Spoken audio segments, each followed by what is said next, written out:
welcome to our Garden Tour 2022. We're here on stop number 2 with Doug and Joanne. And Doug may look familiar to you because he's an associate at the Garden Center, so he just may have helped you with some of the plants in your garden. So I'm really excited to be here and check out their gardens. There's 3 different ones here. And so how long have you lived here at this property? We moved in November of 2009. Okay. So what, about 13 years? About 13 years, yeah. And you've been like really more actively gardening for how long here? I've always gardened, but I would say that we've become much more active in the past maybe 8 years. And so there's 3 different kind of themed gardens. This is the first one, and this is the Jane Austen garden? That's correct. And so this one was brand new for 2022. They just put this one in, and this is more of a shady garden. What inspired this? Well, not me. I am a former English teacher and lover of literature, and Jane Austen is one of my all-time favorites. So I just thought one day, boy, I wonder if there's any literature on Jane Austen gardens. And I found a book. I ordered it from England, from a library in England, and I got started. Wonderful. So tell us about some of the plants that you have here. Well, we've got some wild geraniums in the front. We've got some lavender in the back there, and then we've got a number of different phlox. We've got the garden phlox in the back that are flowering now. We have some other phlox in the front, and then we have some creeping phlox where the flowers are gone right now. We have Sweet William that goes around our birch tree, and hollyhocks on either end. And what are those? I forget what those are called.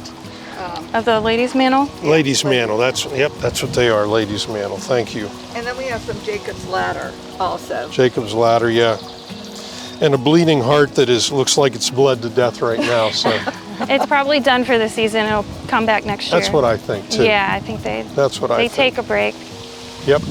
We got our ideas from the flowers from the book, in that these are the types of flowers that Jane Austen had at her cottage in Chawton, where she lived, where she wrote. Mm-hmm. So that it's not that these are mentioned in her books or anything, it's just that this is what she would have had in her garden. Yeah.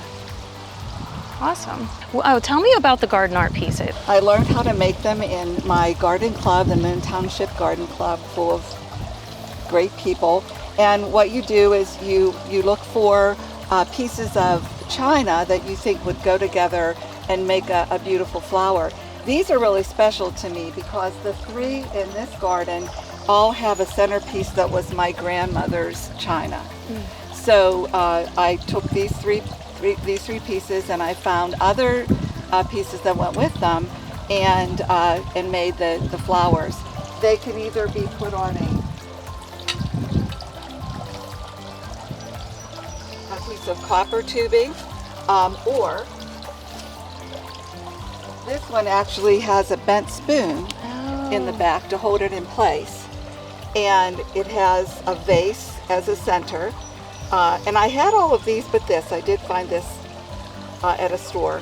And then you attach this spoon and put it in a piece of PVC pipe that I painted. Oh my goodness. The other thing that I made was a butterfly watering station. And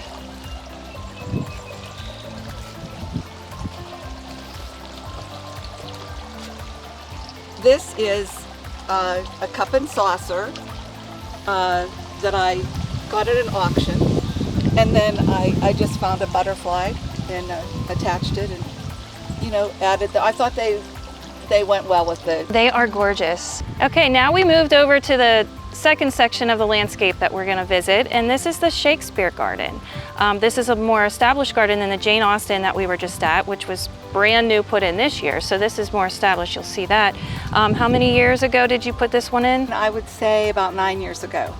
So it's been a little while. It was really our first theme garden that we dealt with. Yeah, and Doug was telling me that that was kind of what really got you guys really started in going with gardening. Yes, it Yeah. was. When I was a little girl, I always thought the best job anyone could ever have would be to own a store that sold flowers on one side and books on the other. So yeah. I've always loved flowers and plants, and I've always loved books. So I put them all together and researched Shakespeare gardens, and there's a lot of information on that. And this is different in that the flowers in the Jane Austen garden are the flowers that would have been at her cottage. The flowers in the Shakespeare garden, every one of them is mentioned somewhere in Will Shakespeare's works. Okay. So you can't be in our garden if Will hasn't talked about you. I love that. Okay, so tell us about some of these plants. So there are about 19 different types of plants in the Shakespeare garden. Some of them have been there from the very beginning, like the primroses and the irises, the beebalm and the roses. Some we add every year. For example, we added the Montauk daisies and the lilies. We added the ferns this year. And the honeysuckle's been there for a long time. In the back, we have Russian sage. In the spring, we also have daffodils, and we also have violets, because those are two things that were mentioned in Shakespeare also. And scattered throughout, we have some quotes from William Shakespeare. For example, when daisies and pied violets blue and lady smocks all silver white, and that's from Love's Labor Lost. So I put a couple of those in. And then we have, of course, our statue of Will himself with a spotlight on him. So at night, we still see him with the weeping cherry in the background, and that's our newest addition, is the weeping cherry. One of the coolest things about gardening is that, other than this being an extension of our Shakespeare garden, the different things in it have meaning to us, and so they bring a sort of joy or happiness into your life along with just the flowers. One of the things is this rose bush here. I chose it because my daughter Katie carried those roses in her wedding bouquet. So when I look at those roses, I think about that special day. Some other special things in this garden are the handprints of our children and our grandchildren. So even though they're not from Shakespearean times, and I can't get them to quote Shakespeare, it makes me happy to see those in our garden. So it's another part of gardening or having special gardens that makes your yard a wonderful place to be. Well, one thing, I always wanted to build a waterfall, and I knew I did. So I built this in 2017, but one of the things I wanted to make sure of is the rocks and everything had a history. So Joanne's brother and his wife live on a feeder stream right at 4 Mile Run in Ligonier, and the feeder stream goes right in front of their house. So for the 2 or 3 years prior to me building this waterfall, every time I went up there to fish or we went up for a picnic, I would bring back loads and loads of stones. So all of these stones are from their feeder stream that runs in front of their bedroom in their cottage. And sometimes we'd use our grandchildren as labor. So they'd carry big buckets of stones and help us out. Not real big buckets. But basically, because this hillside was here, it made it a lot easier. And I bought a kit, and you'll notice there's no pond down here because I wanted a pondless waterfall because we had small grandkids and we have neighbors with kids, smaller kids at the time, on both sides. Didn't want to have to worry about a fence, didn't want to worry about any danger of any kids falling in the water. So, but I bought a kit, and there's about a 200 or 300 gallon hole underneath here that is the feeder, and a hose runs right up to the top, and then it keeps flowing. I run it 24 hours a day, and it's deep enough that it doesn't freeze in the winter either. One of the features, once again, is we've added things that have meaning to us. The pelican we got in Rehoboth Beach, which is our happy place. We love going to Rehoboth Beach in the summer or in the fall. And at the top of the waterfall is a carved bear from the Smoky Mountains, and his name is Cade, after Cade's Cove, one of our favorite places to go and hike as well. So it's just, we've added some personality to it and some happy memories. Yeah, Cade's Cove is where the first settlers in the Great Smoky Mountains, now in the area that's Great Smoky Mountains National Park, is where they lived. So he watches over the waterfall to make sure nothing occurs that isn't supposed to. Okay. Yeah, I love that. That was a lot of work, and it was like a lot of years in the making too, collecting all those boulders and stones. Yes, it was, and it was a labor of love. I've had people ask me if I'd build them a waterfall, and my prompt answer is no. Although I'll help you with it, or I can advise you. But yeah, it was something I just always wanted to do, and I couldn't be happier. And the neighbors on both sides love the sound too. And they always, when my pump broke last week, a couple weeks ago, and 5 days went by before I got a new one, the neighbors noticed that and asked me why the waterfall was off. So, Yeah. But now I got a new pump and it's moving water again. These are ornamental onions, and the reason I have these planted here is when my mom passed away, her favorite color was purple. And these are onions, so rabbits don't like them, deer don't like them. They establish very well when they're in dry situations, even though they're by this waterfall. And they look like they're just starting to bloom now. And once they're done blooming purple into like late fall, they will turn white. They will just look like little snowballs. Well, I have these planted beside my mom and dad's gravestone because of my mother loving these purple flowers so much, and they are great to plant in the graveyards. So, and some of our other plants, the native plants here, the yellow plants right here, these are called lance leaf coreopsis, and they are a native plant. They are going to bloom right now in the summer, and if you deadhead these, which means you're going to cut off the dead ones, they will rebloom throughout the entire summer.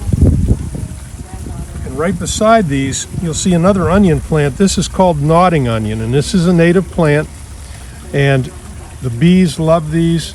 You can see some already on these, but these are nodding onions, and again, they are all the plants we'll talk about here are native plants. Going up the side, these are all wild geraniums, and the wild geraniums have already bloomed, and now you can see they're starting to fade, but they're one of the early bloomers because you do need, for a pollinator garden, you should have plants that bloom in the 3 major growing seasons. Okay, one of our next plants are the milkweed plants, and of course they're famous for monarch butterflies. This is Asclepias tuberosa, which is the orange milkweed, and I have several milkweeds in this garden. Way at the top, the very tall plant at the top, is called common milkweed or swamp milkweed. And then over on the right hand side in that barrel to our right, I have some more. This is called incarnata. This is white milkweed, which is already flowered. So I'll expect to see some monarch butterflies and caterpillars come from these 3 milkweed plants. And then if we move up through here, you can see our purple. This is called hoary verbane, and you can see it's a lot different texture, and it's going to get these purple flowers on this stalk. And these are really butterfly magnets. The butterflies love them. One plant that's ready to bloom, this is great blue lobelia right here. You can see the seed heads at the top, and they are getting ready to bloom, but they'll be blooming a little bit later in the season. And then back up here, one of my favorites is called rattlesnake master. I used to be a biology teacher, and one of my specialties was snakes. And I had a real affinity for studying poisonous snakes. So when I saw this was a native plant, I had to get them. So these are rattlesnake masters. You can see a lot different seed heads than you see on most common plants. To my left up here, the purple, this is common 9-bark. I have 3 common 9-bark shrubs right there. and they're going to add color and texture, and these are some of the shrubs that are required for a pollinator garden. So if I move down a little bit,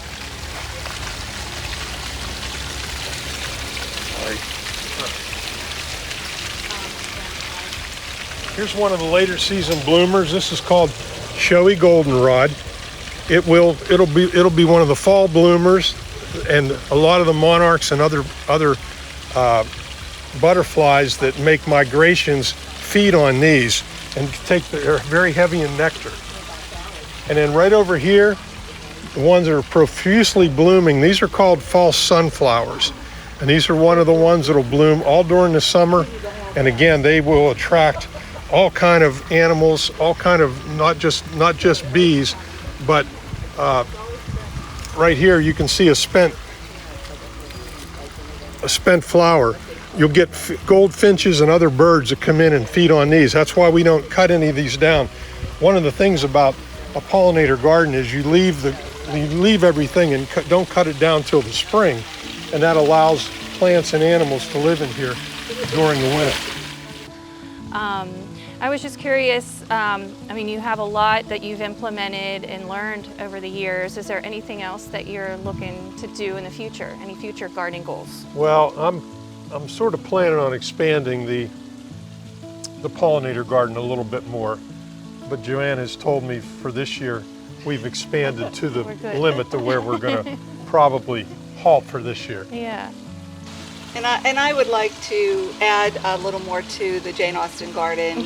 We just started it this year, so I need some plants that will be blooming in the fall. That's something that we haven't added. So, and then who knows what author we'll have a garden about next. Right. Yeah, so I just wanted to thank you both for having us over to see your lovely gardens. I really admire all of your hard work.